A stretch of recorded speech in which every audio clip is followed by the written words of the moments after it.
Hola, doncs em dic Núria, jo sóc una del millor de famílies estafada pels bancs a Espanya. En el meu cas no tinc preferents, el que tinc és obligacions subordinades de Caixa Sabadell i de Caixa Laietana. Vaig posar diners a les dues entitats el 2001,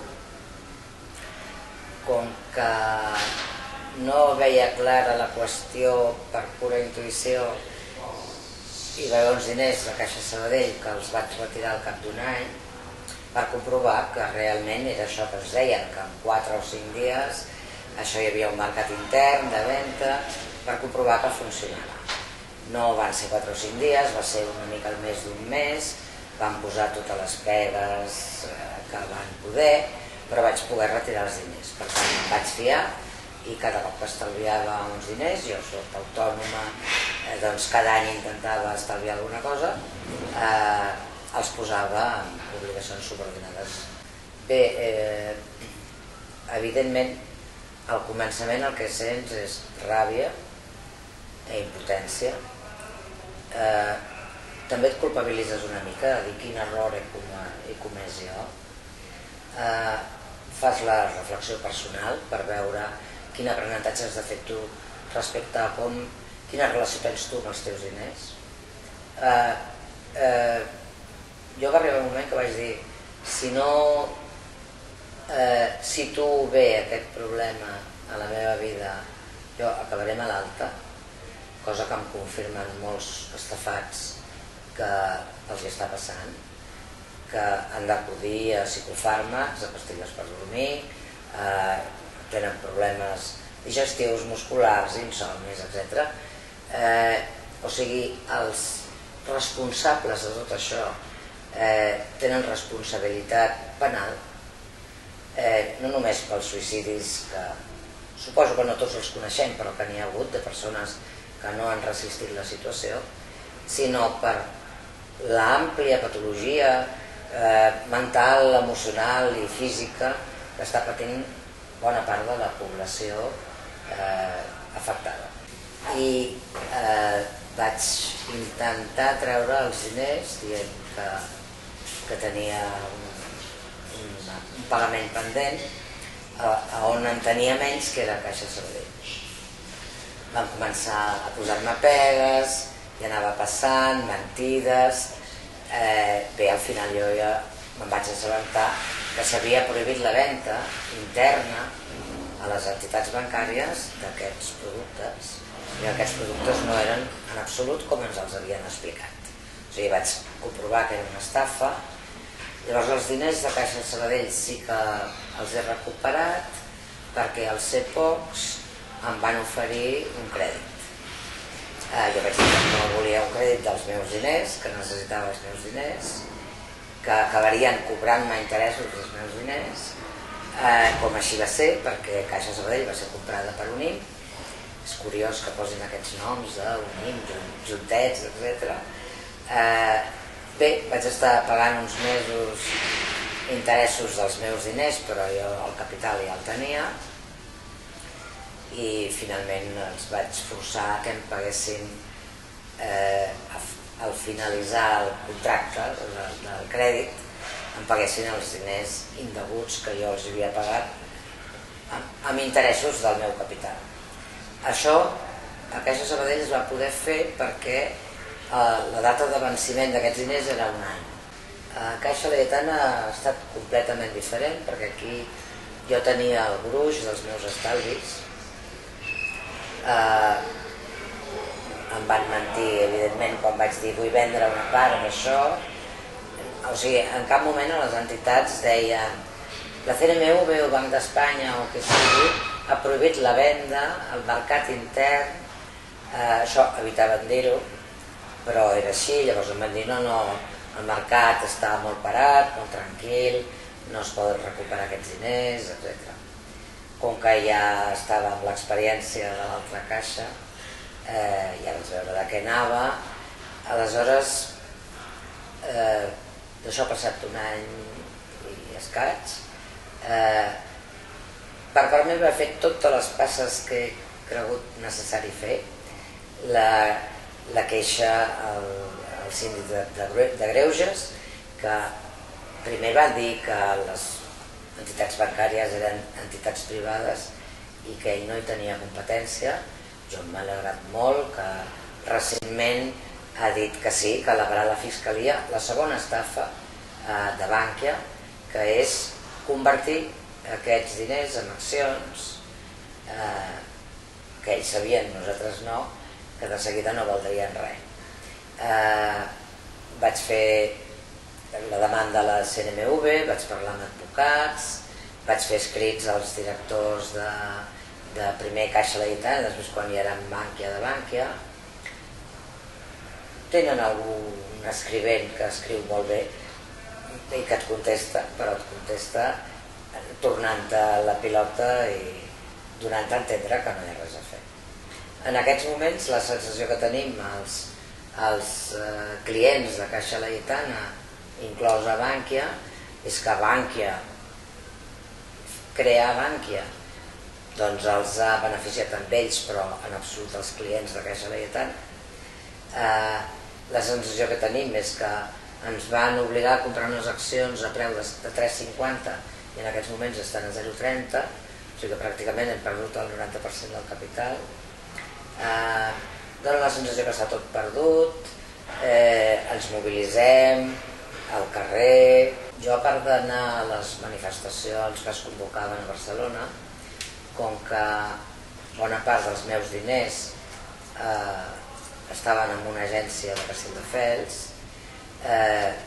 per una banda em semblava molt bona la labor que estava fent Estafa Banca i jo hi acudia sempre que podia, però vaig decidir fer una manifestació 3 dies per setmana, ho vaig fer durant uns 3 mesos, davant de l'agència de Castelldefels, antiga Caixa Laietana, actual Bankia, que és on jo tenia molts diners, però no només que no em pagava ni a interessos, sinó que jo amb la meva tarja no podia treure ni un cèntim. Sento que m'han robat tots aquests diners, que no són de cap especulació que jo hagi sabut fer a la vida, que no en sé, sinó que eren any a any estalviant de la meva feina, o sigui, ganados con el sudor de mi frente.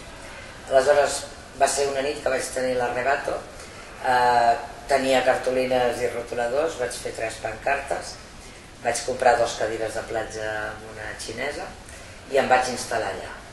Jo perquè portava 2 cadires, una per mi, perquè pensava estar-m'hi hores cada vegada que hi anés, i l'altra per tots els estafats per la banca que jo havia conegut en una assemblea de Castelldefels que va organitzar DICAI, vaig veure que hi havia 70 o 80 persones. Bé, la gent se m'acostava, és un barri, diguem, popular de Castelldefels, la gent se m'acostava, m'explicaven que eren estafats d'aquest banc, de l'altre, d'aquesta caixa, de l'altre, m'explicaven la vida, m'explicaven els seus problemes reals, a mi m'ha sigut molt útil, jo he fet molta sociologia manifestant-me davant de Bankia. Clar, els treballadors o directius de dintre van veure que jo anava de bon to, que era pacífica i pacifista, per tant no es molestaven en excés, però sí que em deien el dia que no vens estem més tranquils, perquè el dia que estàs tu aquí a la porta, evidentment tots els nostres clients entren dient què passa. Perquè el lletraret de Bankia el tenen petitet, amagat, allò queda com Caja Madrid i antiga Caixa Laietana, però ni tan sols tenen lletreros de Caixa Laietana. Llavors, bé, jo m'he dedicat allà a donar informació a la gent que s'ha interessat i la gent m'ha donat informació. També ha passat algun home dient-me jo he cobrat a punta de pistola, per la via pacífica no aconseguiràs res, el que em sembla molt trist. Jo li dono credibilitat a aquestes explicacions que m'han donat alguns clients d'algunes entitats, bé, perquè ja se'ls veia les seves característiques de militar jubilat, etc. O sigui, gent en possessió d'armes que s'han atrevit a fer això. Jo no vull cobrar jo. jo considero que això ha estat una estafa a nivell nacional en el que estan implicats molts bancs, en el que estan implicats els partits polítics i molts polítics a nivell personal, amb noms i cognoms, i que tothom, absolutament tothom, ha de cobrar aquests diners que són fruit no de l'especulació, sinó de l'estalvi del treball. Però jo, per la via mental emocional, vaig dir no, a mi això no em pot crear ni ràbia ni impotència. En el ser humà, la impotència emmalalteix quan no trobes un camí de sortida en el que aquesta ràbia, que és energia, la pots convertir en energia positiva, fent el que sigui. Aleshores és quan vaig decidir manifestar-me en solitari, posar-me a bellugar-me i a fer coses que fossin útils o no fossin útils. El fet de sortir de casa i dir-li a la gent al carrer està passant això, em va ser molt útil, de seguida vaig flexibilitzar la musculatura i em vaig trobar bé. Llavors, jo avui dia he aconseguit no sentir ràbia per aquesta qüestió, ni sentir impotència. El que estic és molt d'observadora de la gran mentida en la que estem sotmesos, no només a nivell finances, sinó a molts altres nivells, a la nostra societat. Soc antisistema absoluta, crec que canviarem tot això, crec que el poble, a poc, jo trobo que és a poc, però s'està empoderant. Estic molt contenta de que aflori tota la corrupció que està aflorant, perquè ser-hi hi era, més val que la gent la vegi. Perquè si no acceptes que hi ha un problema, mai el podràs solucionar. L'ideal és, accepto que hi ha tots aquests problemes al meu país, dels quals molts ens enavergonyim, i a partir d'aquí començo a fer coses.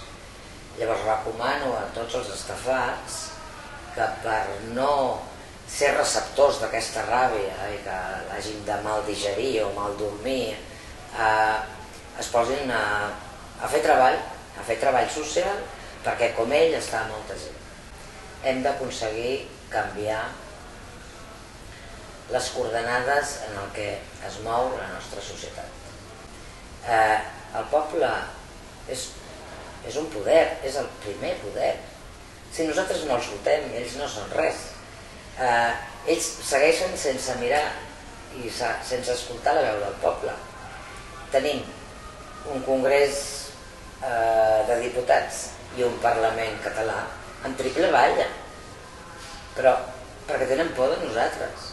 Però si el poble, amb la paraula, un cartró i un rotulador, aquestes són les nostres armes.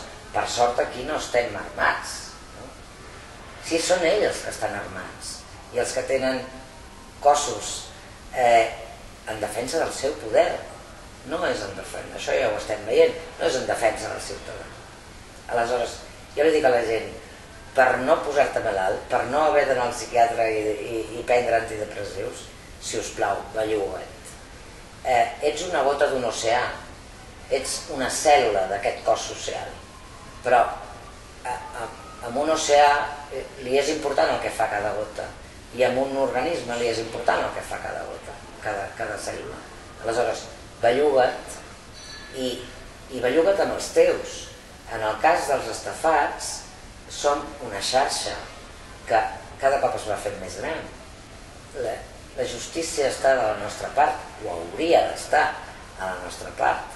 No val que cadascú hagi de fer una demanda personal per veure si en el seu cas té dret a recuperar aquests diners i que a sobre la Generalitat et posi una tassa judicial i el govern d'Espanya una altra tassa judicial.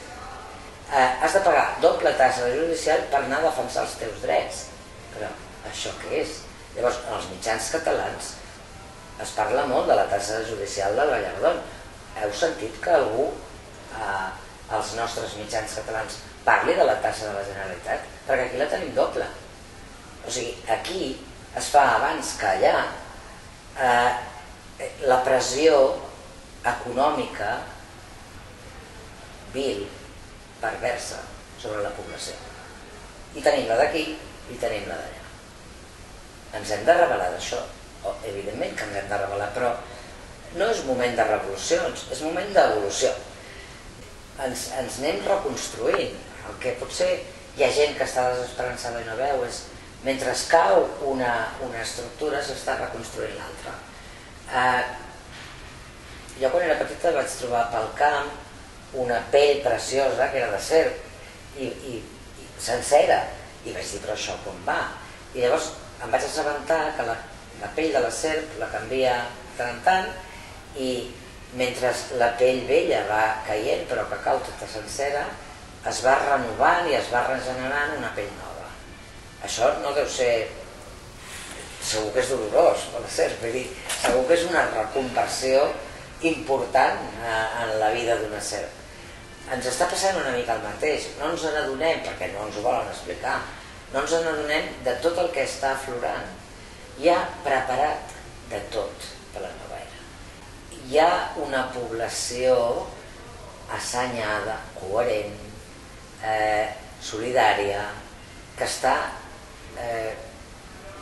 pal·liant tot allò que... No és que no arribi l'administració, és que no ho vol fer l'administració, és que no hi ha voluntat política de que ho faci. Hi ha una gent treballant en contra de l'espoli de la sanitat catalana, de la privatització de tal... O sigui, ja s'està... Si tens una visió una mica més global, només que et retiris una mica, hi ha un món naixent que a mi em fa reneixer també i jo us animo a que veieu les notícies o us llegiu els diaris com una tragicomèdia que estan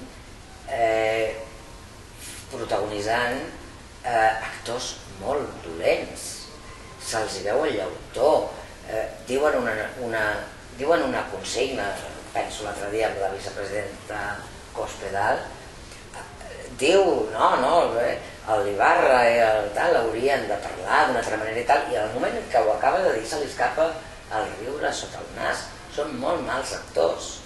Entre la població hi ha gent molt més preparada que ells, més intel·ligent, més madura emocionalment, amb una personalitat molt més ben formada, i som molts. És això que diu el 15M, nosaltres som el 99% i ells només l'1%.